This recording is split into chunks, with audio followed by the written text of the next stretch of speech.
Recording in progress.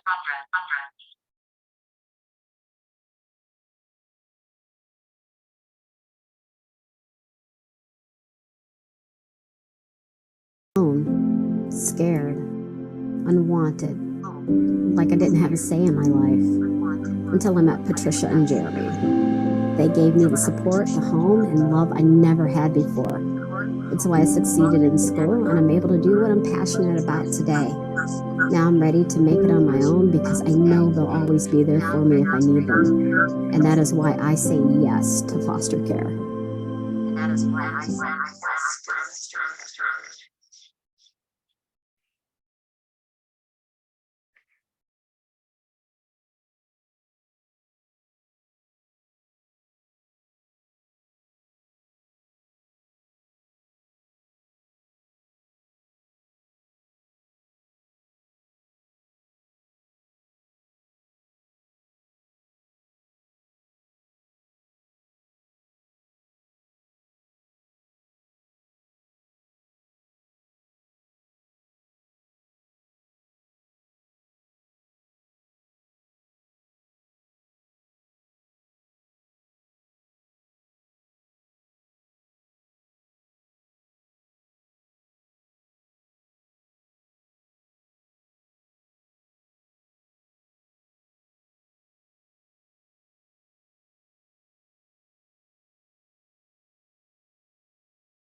I felt alone, scared, unwanted, like I didn't have a say in my life, until I met Patricia and Jeremy. They gave me the support, the home, and love I never had before. It's why I succeeded in school, and I'm able to do what I'm passionate about today. Now I'm ready to make it on my own because I know they'll always be there for me if I need them. And that is why I say yes to foster care.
Scared, unwanted, like I didn't have a say in my life, until I met Patricia and Jeremy.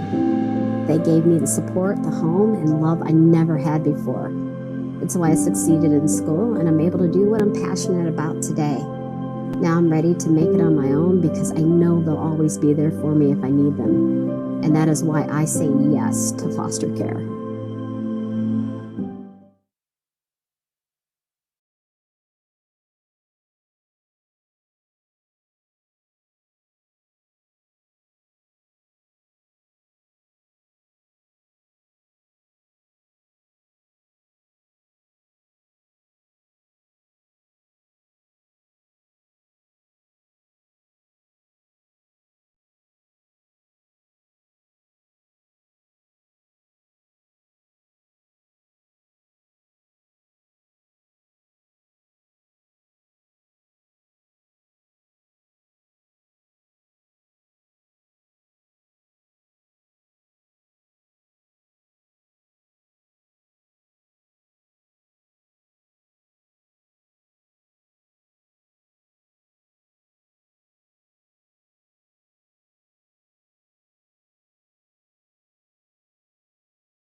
I felt alone, scared, unwanted, like I didn't have a say in my life, until I met Patricia and Jeremy. They gave me the support, the home, and love I never had before.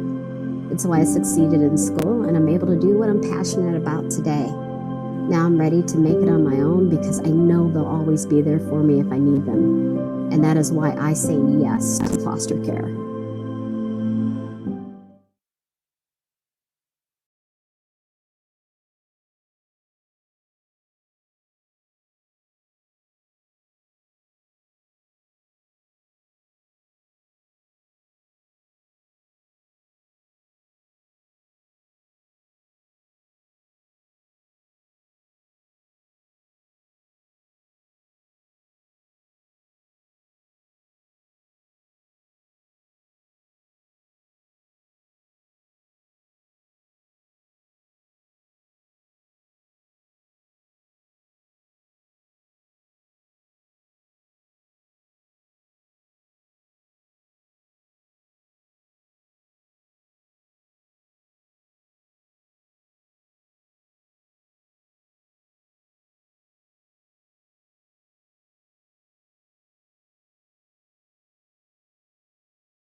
I felt alone, scared, unwanted, like I didn't have a say in my life, until I met Patricia and Jeremy. They gave me the support, the home, and love I never had before. It's why I succeeded in school, and I'm able to do what I'm passionate about today. Now I'm ready to make it on my own because I know they'll always be there for me if I need them. And that is why I say yes to foster care.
I felt alone, scared, unwanted, like I didn't have a say in my life, until I met Patricia and Jeremy.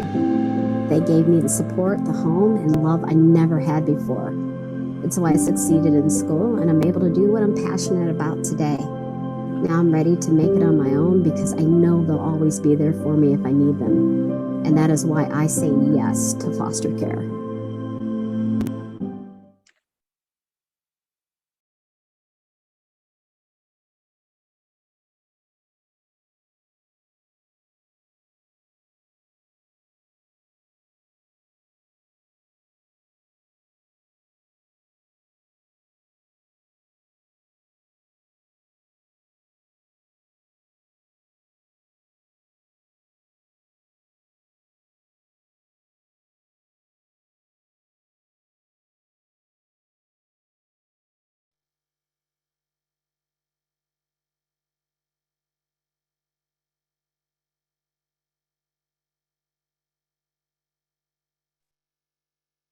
Good morning, everyone. I'm Doug Tribou from Michigan Radio, the public radio network based in Ann Arbor. And I'm very glad to be with you here today to lead this discussion about the mental health issues facing children in Michigan's foster care system. We've got a terrific, very knowledgeable panel, and I can't wait to hear their thoughts and let them share so much information with you.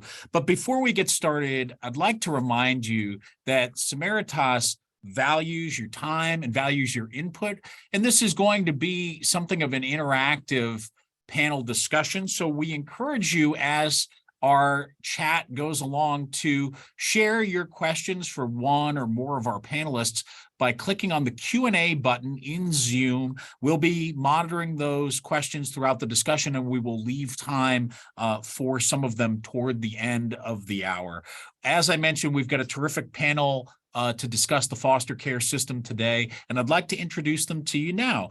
Brenda Baker-Mbacke is currently the CASA director under the umbrella agency of Care House of Oakland County. She has more than 35 years of child welfare experience and has been the executive director of 2 agencies offering direct services to children and families, and working in the areas of foster care, licensing, delinquency, residential treatment, and adoption. Thanks for being here, Brenda. Thanks for having me, Doug. Michele Calloway is a longtime foster parent with Samaritas. She and her husband, Rudy Calloway, have fostered children for nearly 40 years. Since the 1980s, they've fostered kids in need, provided respite care, and adopted, welcoming approximately 100 children total. She has also trained foster parents and served on the Wayne County Foster Care Review Board. Michele, good morning. And I'm also pleased to welcome the Michigan Department of Health and Human Services Children's Services Agency's Executive Director, Demetrius Starling.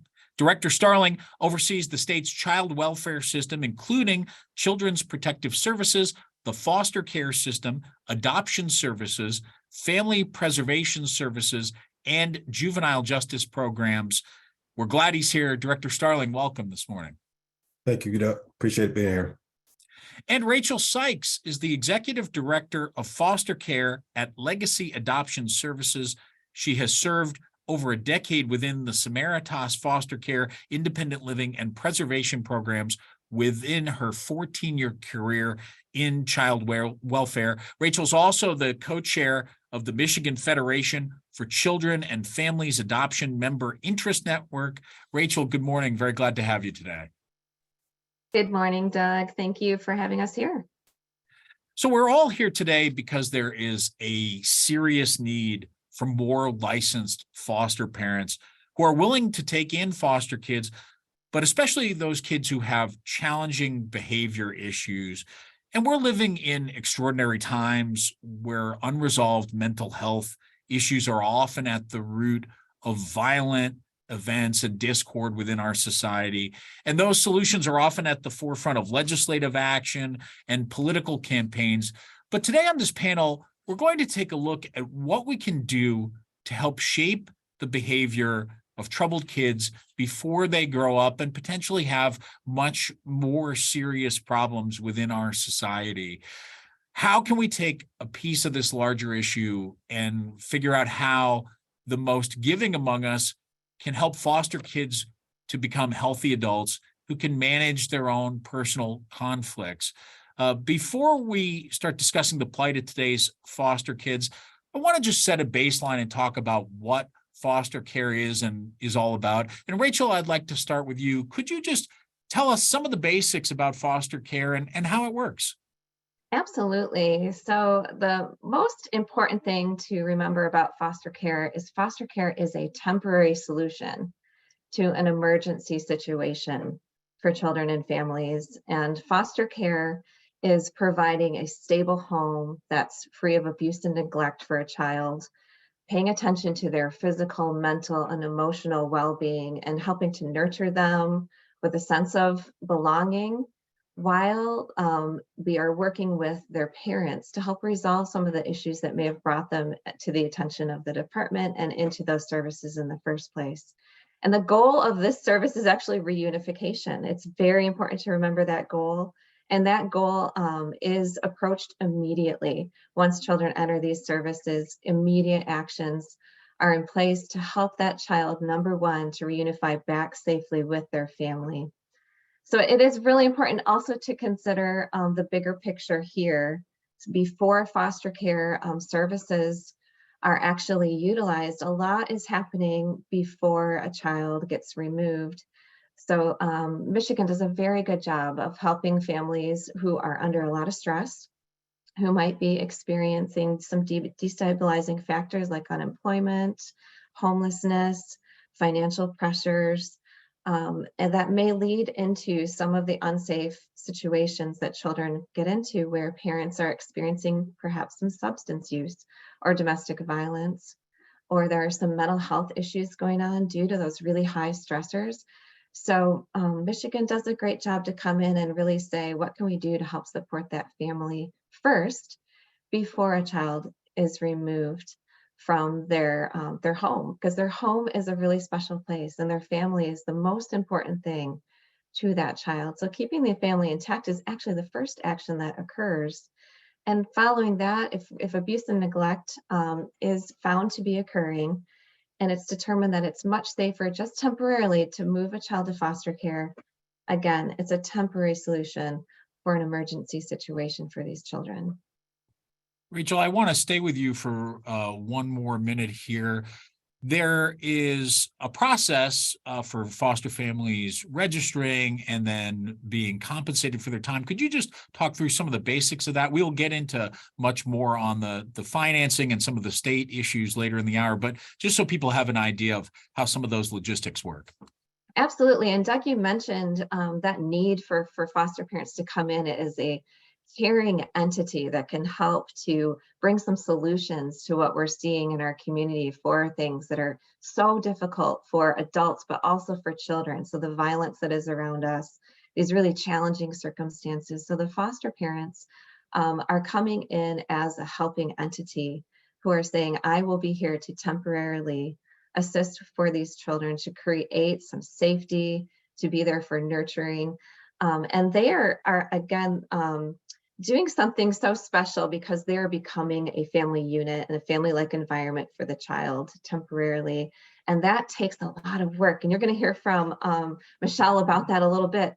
But it's just so much work to consider the physical and emotional needs of a child who has experienced some abuse and neglect, who's experienced the trauma of being removed from their family, and the actual needs of just having a child in your home. If you're a parent right now today, you know children are expensive to have in a home. They have needs that are related to expenses. And so having a child be able to be in an environment where it's normalized that they're there to be completely cared for. A foster parent only receives $20 a day approximately to do that caring.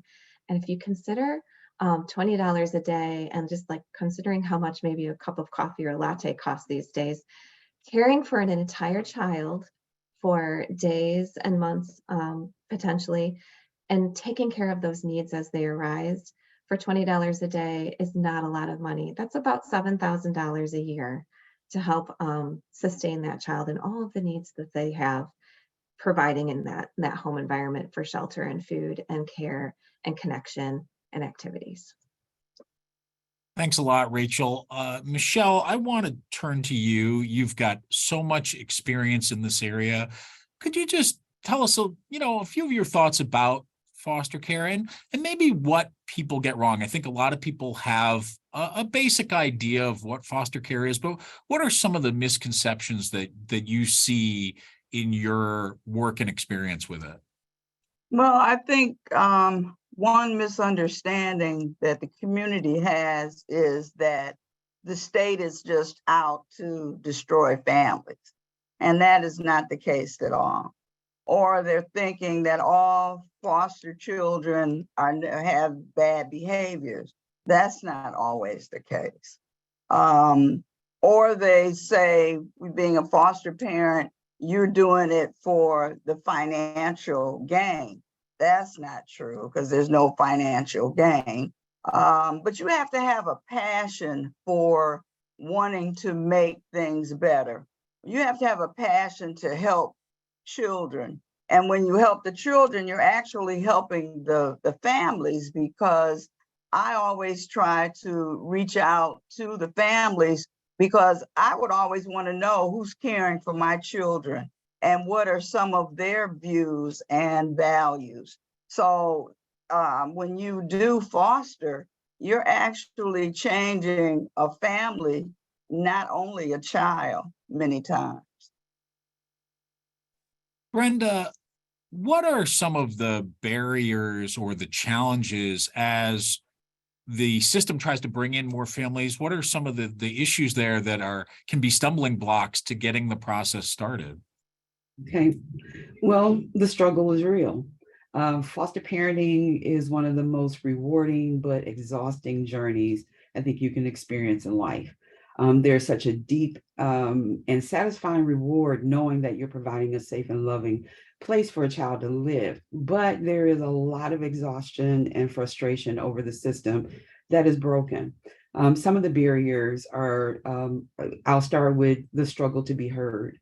Have you ever had a conversation with someone and it becomes clear that they've tuned you out and their attention is someplace else?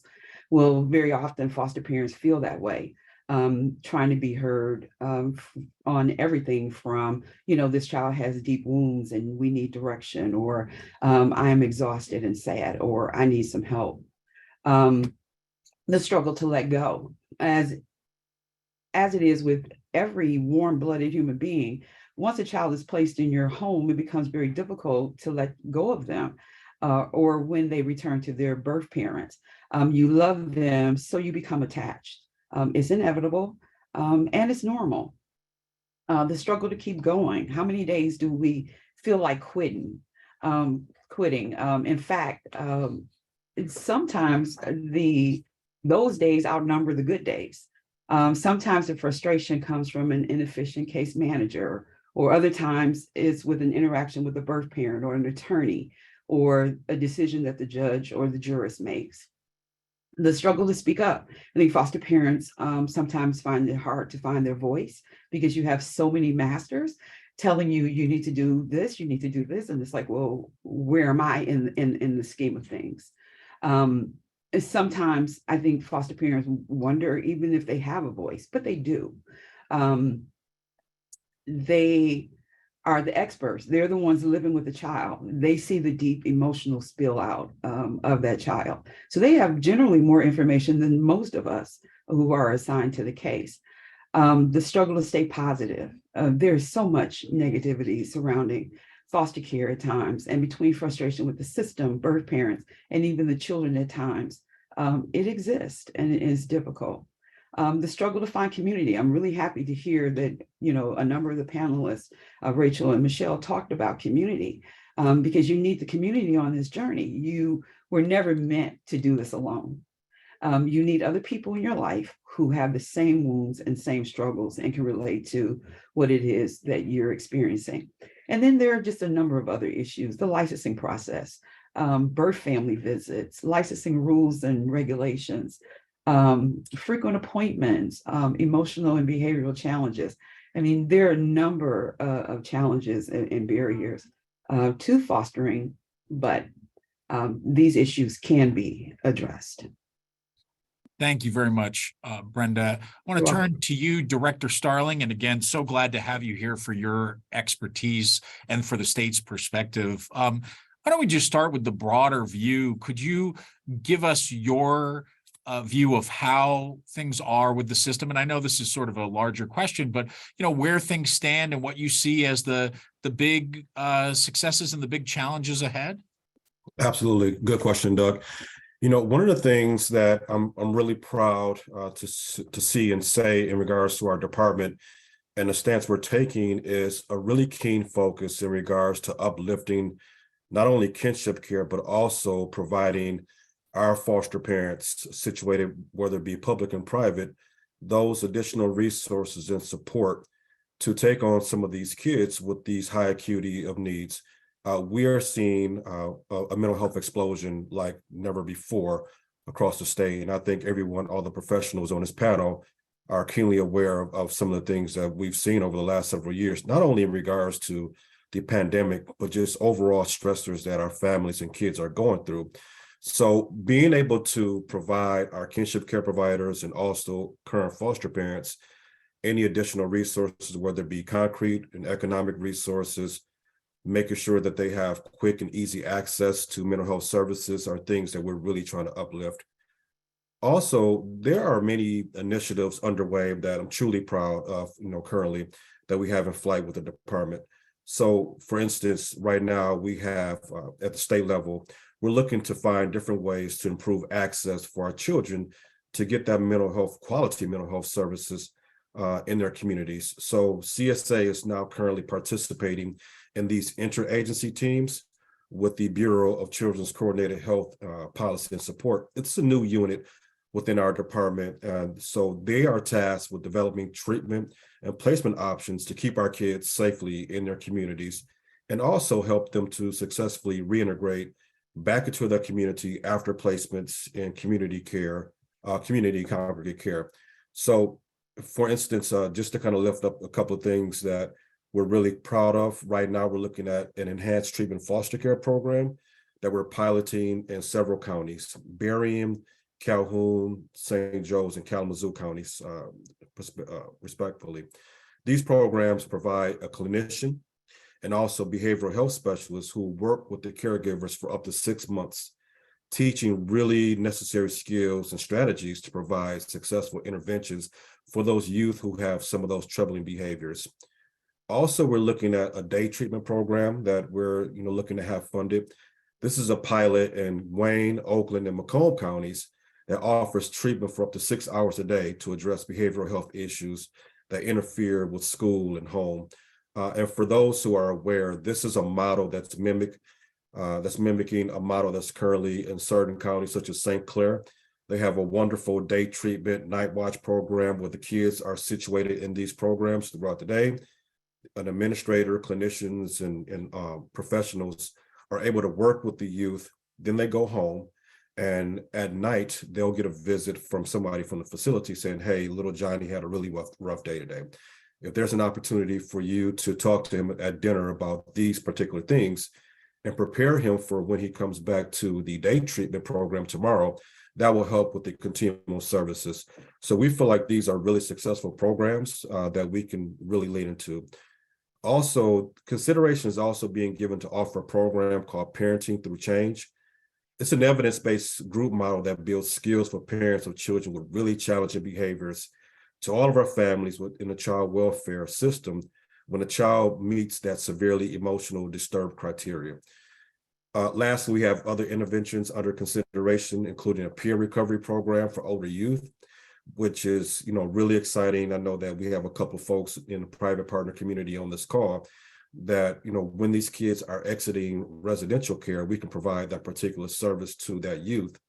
Also, a family findings program that can help assist with building supports and possible placement for children with identified family, again leaning to that really true kinship care model that we're trying to uplift, and providing some of that clear guidance for the referral process to involve community mental health when a child is in a residential congregate care setting. Well, Director Starling, I mean, even in listening to you, it sounds so complex, and we're, as you say, we're experiencing what's widely viewed as a mental health crisis, not just for kids, but across the country. And I think we're at a point, at least in my lifetime, where we're talking more openly about mental health issues than ever before. Is the state positioned to continue to elevate that level of logistics? I mean, it almost makes my head hurt thinking about trying to implement those things at such a wide scale on a statewide level. Is that a challenge you feel prepared to meet? Absolutely. We're still building out our capacity, and the behavioral health side of our department is steadily growing. Once they do a clear analysis and do an environmental scan of where the needs are, they will act accordingly. And so they'll build out a certain unit. And there are currently, with our child welfare system and behavioral health systems, we're conducting clinical reviews on all our referrals made when a child is struggling with behaviors that challenge placement or is in need of additional support. So we have this continuous quality improvement process in place that whenever we see that there's a gap area or there's an area that we need to expand on, we'll do so. And also, one of the things I forgot to mention is that we have a community reintegration analyst who is conducting team reviews on cases when a child is in a QRTP placement and is deemed ready for community placement, but there's a barrier to the next placement. So I believe Rachel talked earlier about some of our social determinants of health. When there's, housing instability, food insecurity, or lack of access to mental health services, that community reintegration analyst can either help with some of those barriers or connect the family and the caseworker to the people that can help knock down some of those barriers for that next placement. So yeah, it's an ever-growing system, Doug. It's every day is a new challenge, but I feel like we have folks who are best situated, who are ready for that challenge going forward. Rachel, I'd like to turn back to you and ask you a little bit about the resources and the ability of parents to deal with some of the issues that Director Starling just touched on. You have children that are many of them affected by complex trauma. They're bringing some severe issues to parents who are not necessarily trained in a professional sense about how to deal with those issues. How do the resources affect the ability to respond for foster parents to be able to respond to those very challenging concerns about behavior and mental health? Yeah, one of the most important things that we can do resource-wise is to help new foster parents who are interested in coming in and caring for children to have training at the front end, so that they are understanding of trauma, and they're understanding that a 3-year-old or a 6-year-old or a 12-year-old that's coming into their home might not look like a typical child in the community as they're going through so much transition. And so helping them to go through some very specific training around trauma and what does that look like, and how it might that be impacting the behaviors of the child and the developmental needs of that child, specifically to circumstances and scenarios, so that they can imagine themselves in this position, interacting with the birth parent or interacting with the case manager, having things prepared ahead of time where you have a list of all of your emergency numbers and all of your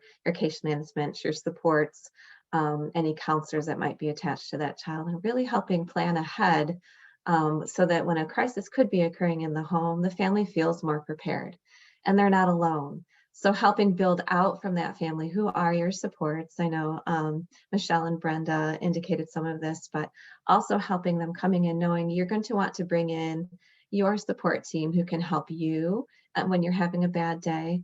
And also a really good connection with your case manager and your team, so that when you pick up the phone to call, you're able to bring understanding very quickly to the needs that are at hand. And there are case management folks that are deploying into the referrals and what do we need to do and how quickly can we bring that resource to you and your family. Let's not wait till it's a full-blown crisis. Let's see what we can do right now today. And there are some resources that can be immediate for a family.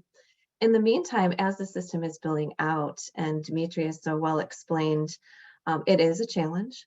So there are many great pieces that are coming in. These are innovations. They are very much full of more behavioral health resources to help manage some of what's happening for these children on that mental and emotional piece.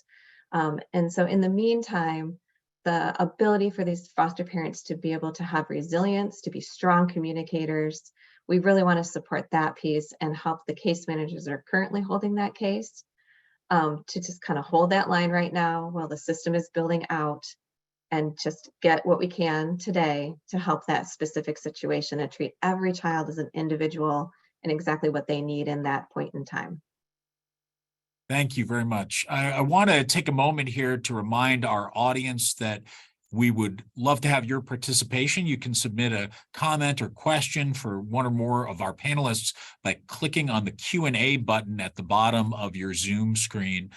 Brenda, we're talking about investment, and you pointed out a number of concerns when you were speaking earlier. Could you pick one or two things where you'd really like to see more investment that would have sort of an on-the-ground effect for parents and families?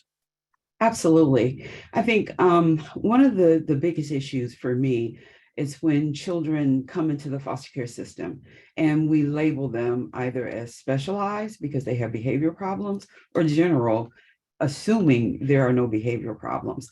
I simply believe that all of our children coming into the system are specialized. And it would be extremely helpful for foster parents to have the resources made available to them, as Rachel said, immediately when that child comes into the home. So no child should be in a foster home for 6 months or a year before therapy starts. We've defeated the whole purpose by doing that. So if we, the key is putting the resources in place immediately when that child enters care, and then having the team to support that foster parent so that we can maintain these children in the home. These are difficult children. These are not the same children that we saw 10 years ago or 20 years ago or 30 years ago for those of us who've been around for a while. They come into the system with very complex and deep trauma and problems that need to be addressed. So we need to cover our foster parents as much as possible, as quickly as possible, with all of the resources they need in order to make it a successful placement for a child in the foster care system or in the foster home. Brenda, could I ask you to say a bit more about the changes you've seen? What is different in what you're seeing today versus, say, 10, 20, 30 years ago? Whoa. I think that it feels like we're reaching these families later than we used to in the past. I think, before a child came into care and you had, your typical domestic violence, substance abuse problems, with the parents, neglect, et cetera. And the children's behaviors were very different than what we're seeing today. I think what we're seeing today is a product of our parenting styles, which I take issue with on many levels. The way we discipline our children is different. So they begin to get the message that their behavior is okay, and it continues to escalate. So when we're reaching these children at a later date, we're seeing them being more difficult to deal with and handle in a foster home setting. But society has changed. And then let's throw COVID in the midst of all of this. And we really have entered a whole new scenario and a whole new situation. I'd like to follow up on that with you, Director Starling. I mean, how has COVID affected things? We had a long period where people had kids at home that they weren't during the day that they weren't expecting to. Or have you seen changes in the issues that your department is dealing with since that pandemic? Not that the pandemic is completely over, but since the peak of it. Absolutely. So, Doug, if I may, I can answer that from two different perspectives.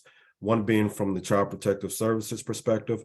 So what we're seeing in a lot of our cases that we're seeing a higher rate of neglect cases in a sense, and we're also seeing that in particular situations when families are bunkered down in space, when they're isolated, sometimes family members, they may, and not trying to give them a pass, but our caretakers sometimes may have some of these explosions themselves because they're in these confined spaces for long periods of time. And I think it's incumbent on us to make sure that when we talk about mental health services and supports for our families, that we also work more upstream to provide that particular service for our caretakers, our biological caretakers as well.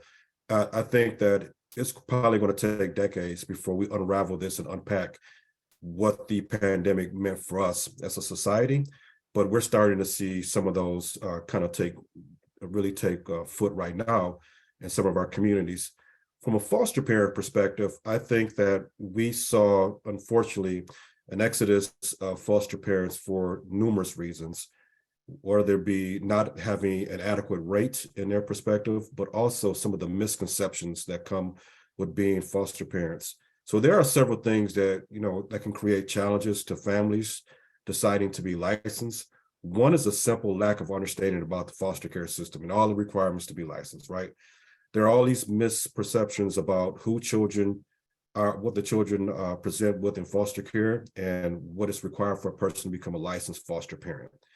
The requirements boil down to this. Foster parents require a lot of patience, compassion, and a skill set that we can help provide to these prospective foster parents. Foster parents also understand that the children that come to them, they're hurting and they've gone through a lot of trauma, which, you know, folks on the panel have talked about already. And it takes time to reduce that pain and change the resulting behaviors. Also, you must be 18 years old, be of good moral character, the things that we've all heard about, also be in good health, have an adequate income, and meet some of our basic standards. But we also know that there's an additional level of oversight and also providing guidance that we provide to our foster parents as a result of the pandemic. So we have different trainings and also guidance that are fashioned specifically for this new group of foster parents that may come through. We have foster care navigators who are experienced foster care parents who can answer your questions, help you find an agency, and provide you with that guidance along the journey to become a foster parent. And, you know, Doug, if I can, this is the space that, you know, I can give my obligatory plug about. If you want to become a foster parent, we have ways where you can reach out to us. You can reach out to us at 855-MICH kids, and I can make sure I provide that information to put in the chat box later. But back to the misperceptions that, you know, about our children. Now, you know, people think that children are in foster care because they did something wrong, right? Children, in many instances, enter foster care through no fault of their own. Foster families are stepping in at a really necessary time here and around the state to keep kids safe and also, you know, provide them with the resources and support to get them ready to return home to their families, which is a priority as long as they're safe, or to find that loving adoptive home, which we call our forever home. Lastly, I just want to talk about, you know, something that Rachel and I believe Brenda brought up earlier in regards to foster parent rights. And I think this is really profound that folks understand and see this and hear this, because I think sometimes one of the misconceptions is that foster parents are in it for the money. So let me just give you a breakdown. About 2 years ago, I went in front of the House Appropriations Committee and I asked for a 20% rate increase for our foster parents. We hadn't seen a substantial rate increase for almost 25 years. So, you know, they heard my pleas, and fortunately we were able to get that rate increase. And at the time, I said to the legislators, expect me to come back in a couple more years and ask for another increase, which I did.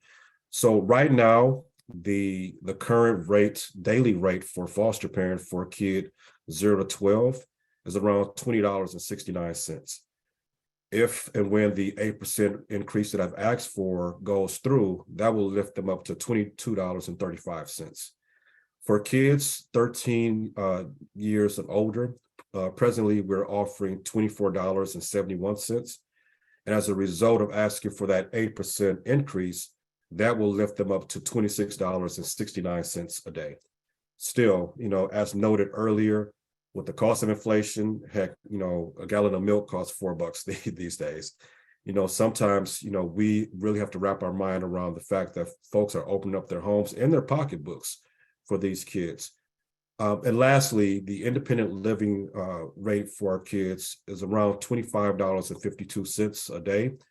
So with me asking for the 8% increase, that will hopefully bring them up to $27.56. So again, I just want people to really take that as a paramount and profound piece right there, that people are not in this for the money. They're in it for the passion and in it for the safety and stability of our kids. Well, and I have to say, even having prepared for this panel over the last several weeks, those numbers are eye openers. As a parent of 3 kids, you know, there are plenty of days where my near teen would eat her way through that fee very easily. That's not to mention anything else that a foster parent chooses to do, whether it's pens or shoes or something else that comes up, I'm sure. Rachel, I know you had some more to say about some of the behaviors that foster parents are seeing, and I want to give you a chance to do that now. Thank you. Yeah, I just wanted us all to keep in mind. So when you look at just the national scope of what's happening for all of us right now in the nation, we have seen such a rise in mental health needs for adults. And I really appreciated what Demetrius said about how adults are struggling right now. And so they are experiencing these big difficulties, and that is, passing right down into what those children are experiencing in that home. So I so appreciate the caregivers who can understand that, because then what happens when the child comes into another home environment, the idea of feeling safe is so challenging right now. All of the messages around this child, whether it's in school or on the news or in the community, most of those messages are, you're not safe. You're not safe outside of your home. And if you're not safe inside of your home, the ability to feel safe is the primary need of that child. And that is the main driver of the behaviors when a child is dysregulated, is trying to get back to that place of safety. And so we would definitely expect that we're going to see more behaviors because of that compounding need for safety across all of these environments nationally, and especially in the home environment. So thank you, Demetrius. I just wanted to tag right onto that. No, thank you, Rachel. I appreciate it. I want to turn back to Michele Calloway. Michele, we've talked a lot about logistics and also about financing and behavioral challenges, but you have so much direct experience, you and your husband, dealing with more than 100 children total. I'd love to have you tell a personal story or two to kind of give a sense of what the rewards and challenges are like in reality, maybe a success story or a particular challenge that you worked through as a foster parent. Well, first, I'd like to say, as a foster parent, you have to have a passion to help, and you have to have a big heart and be a risk taker, because when children come into the system, they don't know what to expect. They're being removed from their safety net, and they don't know what to expect. Everyone is different. Every household has a different smell. Everyone cooks differently. So they're making not only an adjustment leaving home, but they're making an adjustment coming into your environment and trying to live up to your expectations. So being a foster parent is a challenge, but it's also a challenge when the child comes into care. Many times it's not an actual behavior issue. It's because of an abrupt change, and they don't really understand why they're being removed. Everyone loves their parents. They don't know anything about you. We teach our children stranger danger, and yet someone is removing them from their safety net and bringing them actually to a stranger's home and saying, this is going to be your new place. So it's a two-sided street when it comes to looking at foster children and foster care. And some of the behaviors are not so deep that they cannot be helped. The children can't be helped. It's, and when you're angry, any of us, we sometimes act out, and sometimes we react negatively. One of the stories that I remember having a child that was actually removed, and I never really thought about cooking, and I was wondering why he didn't eat. And he said, well, my mother cooked spaghetti with the noodles and the sauce and the meatballs. She did not mix the spaghetti all together. And those are just simple things. I said, oh, okay. So that was a few years ago. And now when I do spaghetti, I'll do two different kinds. I'll have one with the sauce and the meatballs, and then I have one that I mix together and I have cheese on it. And he tried both of them, and he said, I kind of like your spaghetti pretty good. So those are just small things that we take for granted, that we just assume that everybody eats the way we eat. we assume that everybody has the same schedule as we do. And these kids are coming from sometimes an unstructured environment. So when they come into my home, I'm a stranger. I have to ask them, well, we get up at 5:36 in the morning. What time do you normally get up? And explain to them why we get up early, because school starts at 7:30. So we want to be out of here so that you can be on time. And I think that we just can't assume that, well, a child comes in and he's going to automatically follow your rules and everything is going to be fine. You have to listen to that child. And many times they say things without words. They say things sometimes through their behaviors, through their ways and actions. My husband always tells them, it's not what you say that defines you, it's what you do. So we have to be more good listeners, not only foster parents, but agency representatives. We all, teachers, we have to not only listen to the words that they say, but we listen to what they're doing and understand why they're doing. Thanks a lot, Michele. I want to turn to some of the questions that we're getting from our audience today. And I'd like to direct this one to you, Brenda. What happens when foster parents have exhausted all the free behavioral options for a young child and now needs to cross county lines? I mean, what are their options? Does it get complicated when those kinds of things come into play? Oh, yeah. And I think that is part of the frustration for foster parents, that even within the state of Michigan, if you live in one county, it's difficult to get services in another county. And what we have to realize is that these resources are not available to every county. So we've got to find a way to take that, the excuse of, well, they live in this county, so they can't get these services, especially when the child needs those services.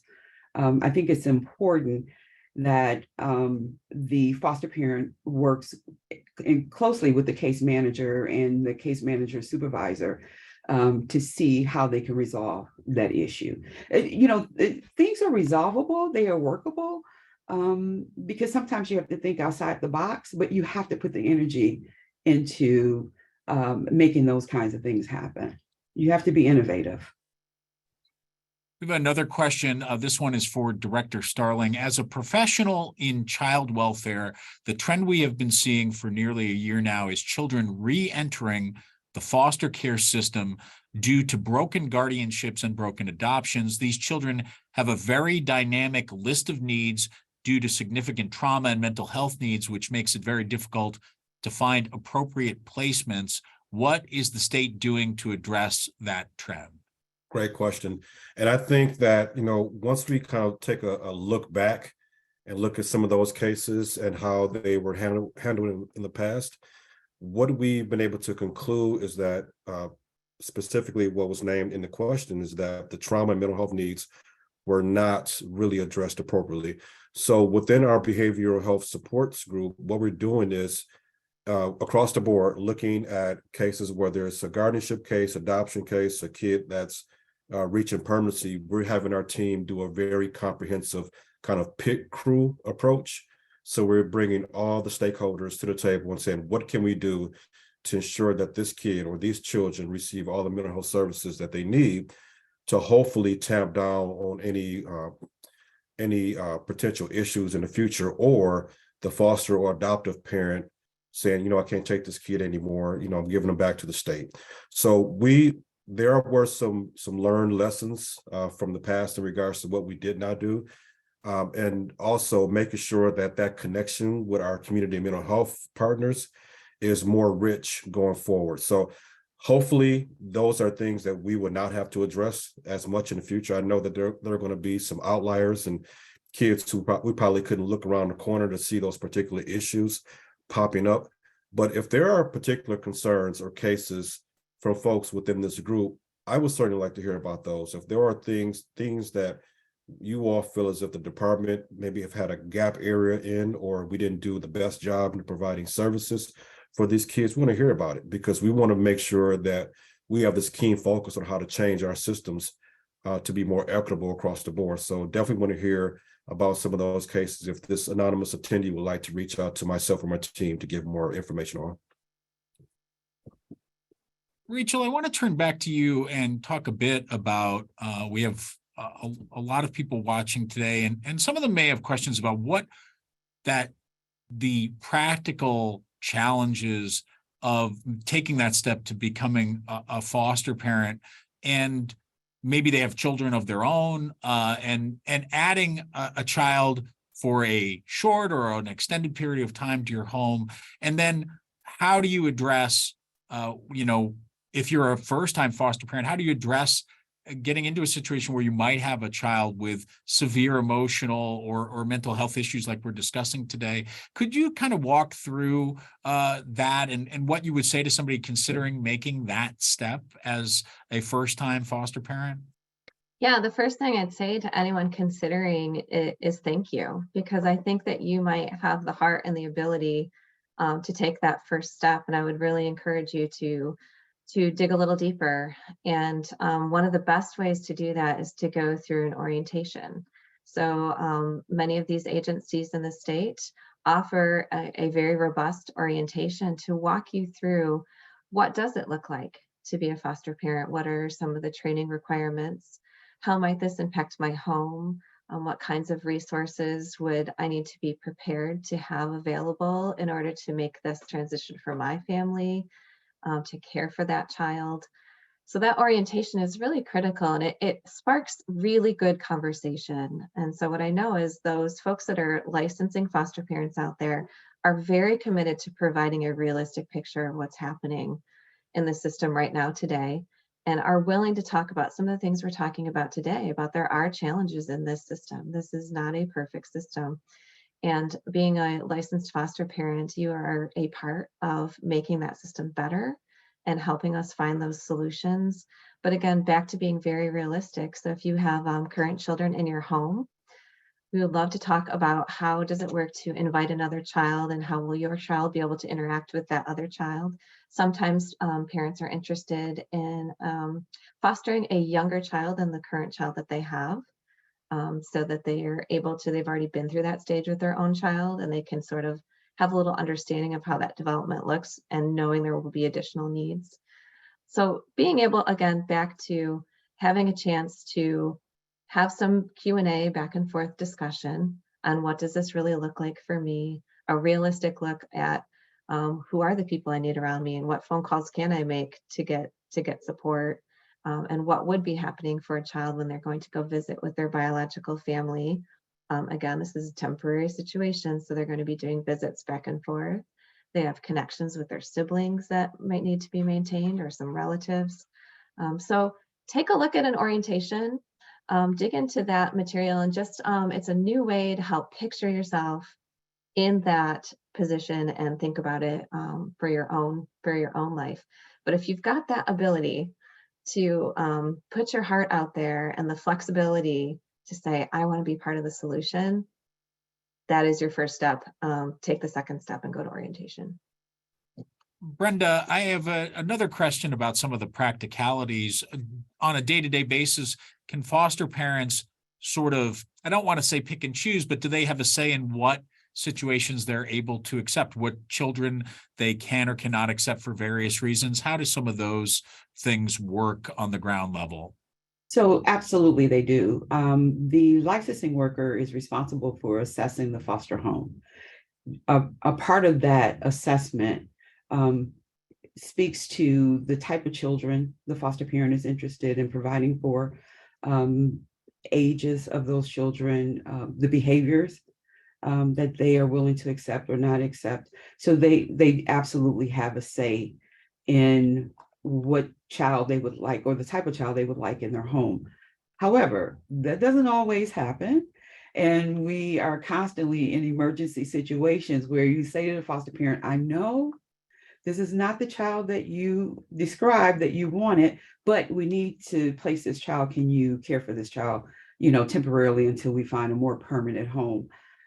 So, those situations happen and happen more frequently, I think, than any of us would like. But they absolutely do have a say in the type of children who are placed in their home. And they can say no. They have the right to say no to a placement. Director Starling, and I should have asked you this earlier, could you share how many children are in the system, on a typical day or an average? And then are there geographic problems in that you might have foster parents in one area but have needs in another? Is that another challenge that comes into play? Absolutely. So our current rate of kids who are in foster care is around 9,700, and that is a drastic drop from what we've seen recently. For folks who are in the know in this group, we were around 14,000 kids several years ago, and we attribute a lot of our return homes to really great work that's being done in the local county offices and also our private partner community to make sure that we're providing all of our resources and support to our families to help with that, with the kids being returned home timely and having that sense of permanency. As far as placement, regionalization, and seeking foster homes, yes, that is, has been quite a concern. We are starting to see that there's a heavier need for foster homes in some of our more rural counties. And that sometimes leads to kids, unfortunately, being displaced out of their communities that they are more comfortable with. So we are really aggressively looking for foster homes, not only in our rural county, but also in urban counties. And so we have some really, really aggressive strategies in place, not only publicly, but privately, to bring more beds and homes online. But the need continues to grow. And I think that one of the things that we've heard directly from our foster parents in some of our foster parent outreaches and surveys is that two things. One, not having the appropriate rates for the kids that are coming to their homes, but also that lack of access to mental health services being a reason that they either, one, don't want to become foster families, or them turning in their foster care license or foster parent license altogether. So we are pivoting and going back and doing a reach out to all those folks that chose to close out their homes in the previous couple of years and talk about how we are trying to breathe life into our foster home licensing processes, how we're looking to uplift rates and also provide resources to those homes when it comes to mental health services, in the hope that these folks will be brought back into the fold, or they can contact relatives, close family, friends to determine if they want to potentially be foster homes. When our children enter foster care, our staff also contact relatives, close family, friends to determine if the child can be placed with a family member prior to searching for a foster home. So I say that to say that kinship care is another component to what we're doing as a system to ensure that we're not only reaching out to our foster homes, but looking to reach back to our genogram, look to see if there are uncles, aunts, cousins, older siblings that we forgot to do a reach back for in the past, to see if they would be interested into taking some of these kids in their care. Well, that's great. And it answers a question we had from the audience about addressing turnover. So thank you for that, Director Starling. I have another question from one of our audience members today, and I'd like to direct it to Brenda or anyone that wants to weigh in as well. But could you share some of the positive experiences that foster parents might have when they foster teens in particular? So I actually have a couple of stories that I think are quite positive, and they are teenagers who are in the foster care system. As you know, I'm the director of the CASA program, and I am actually a CASA. I had 3 teenage girls, which is quite interesting. And one in particular was 16 years old and was adopted by her foster family last November on adoption day. So, there are positive things that happen to children of all ages in the foster care system. Many times we hear, oh, they're too old, nobody will adopt. That is not the case. I also have a 14-year-old now who is also in the process of being adopted by her foster parent. So there are a lot of positive stories. Even though we talk about the barriers and we talk about the negatives, there are a lot of positive stories that come out of the foster care system.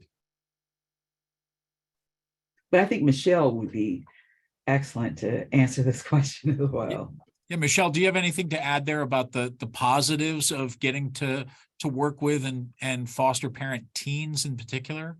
Yes, I think it's very rewarding because a teen is kind of on the the fear of growing up. And when you can actually, you're not only fostering, but you're mentoring them and holding their hand towards adulthood. And it's everlasting. I've had teens that we didn't adopt, but we, nurtured them, and they're still calling us back. They went on to college, later on, sometimes they do reunite with their family. And then the family is grateful that you were that support system. Kind of like the video that they're showing, that children need to have a positive foundation and somebody they can count on. And the outcome is so rewarding. It's not about, he mentioned that you're going to reach out to other foster parents and let them know some of the rates are being improved. But it's not only that, it's such a need. And I think if those foster parents were good foster parents, and I'm sure most of them were, I think to put the focus on, you want change, we have to be the change, and we have to put forth the effort to do so. And a call out to not only foster parents, but to get testimonies from some of those teenagers to say, hey, yeah, I was in this system and it was a good experience. I had a foster child who went on to, we did adopt. When I had him when he was 10 months old. And we went on to he went on to college. He played football because my husband's a football coach. He's now in Atlanta, and he's doing well. So there are positive stories, and there are positive people that really want to give back, but they don't know how to do so. And they don't only have to be a foster parent. There are other ways to mentor some of our young people and to reach out. Well, we have a couple of minutes left, and I'd like to give our panel a chance to share a closing thought. Brenda, could I start with you? Do you have a closing thought you'd like to share with us? Sure. I think that the system can become stronger. I think that the foster care journey is difficult. And yes, it may almost take the life out of you sometimes, but there's so many opportunities for growth. Oftentimes, it doesn't feel like you're growing. It feels like you're drowning. And we get that. We have all felt that way at some point at our core being in the past. But truth be told, and for what it's worth, we almost quit a few times ourselves, even as workers. This is a difficult journey, but we didn't. And we are internally grateful for that and for the foster parents who hang in there every day, looking out for the best interests of these children. I believe foster parents become stronger human beings from this journey. And as I always say, you can let the struggle make you bitter, or you can let the struggle make you better. The choice is yours. Become a foster parent today. It's worth it. Director Starling, I'll give you the challenge of following up that wonderful thought from Brenda. It's always difficult coming after Brenda. She's so profound and wise. So, Doug, I think it's incumbent on me, because I think that we have really true great professionals on this call that can talk about the importance of licensure and being foster parents to the cows come home. So I think that from a continuum of services perspective, it's important to me to talk about some of the work that we're doing upstream And so hopefully some of our families don't even come to the attention of our department. So I would just like to leave with this. When the families in our communities are struggling and they feel this sense of hopelessness, I would recommend that they reach out to their local 211, any family resource centers that they may have within their communities, a community action agency, or our department in MDHHS to identify community services in their particular areas. Some counties have dedicated prevention staff, which we're trying to expand during the past couple of years and going forward. So families can call their local DHHS office to inquire if the county has a dedicated prevention worker, and then inquire about making a request for prevention help. If the family is having financial struggles, I recommend they apply for help at our local DHHS offices if they've not already done so. Also, request for anything that you feel like you need assistance in. So again, going back to my discussion about disparities we see in our respective communities in regards to housing instability and food insecurity, ask for that, and don't, I hope that folks don't feel too humbled by asking for housing assistance, food assistance, utility assistance, daycare assistance that we can do through our Maya Bridges electronic application system as well, if they don't want to come into our particular offices.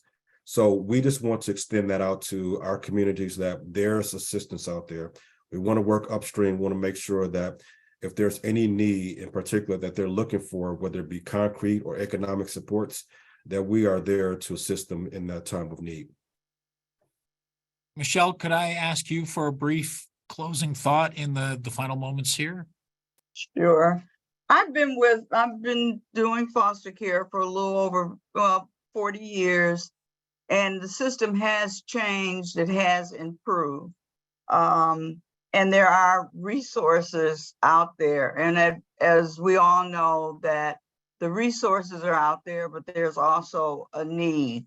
We watch the news every day and we see the young people that could have maybe been saved if they had some sort of support. And I think that the system, now that we're coming back after COVID, is seeing new problems and new issues. And I'm glad to hear Director Starling saying that we're really looking at or reassessing some of the issues in the community and seeing how we can better service the needs of young people. Not only foster care, but kinship care, because when I started, they didn't have kinship care. They didn't encourage families to take their own to care for them. And it was always a financial burden for those that did. So I'm glad to see that now they are making some improvements and making it easier for kinship and grandparents to care for their children, because that means everything. The children are our future. We talk about change, but we need to be the change. And being a foster parent is the first step to making a change. Rachel, what would you like to add in closing today?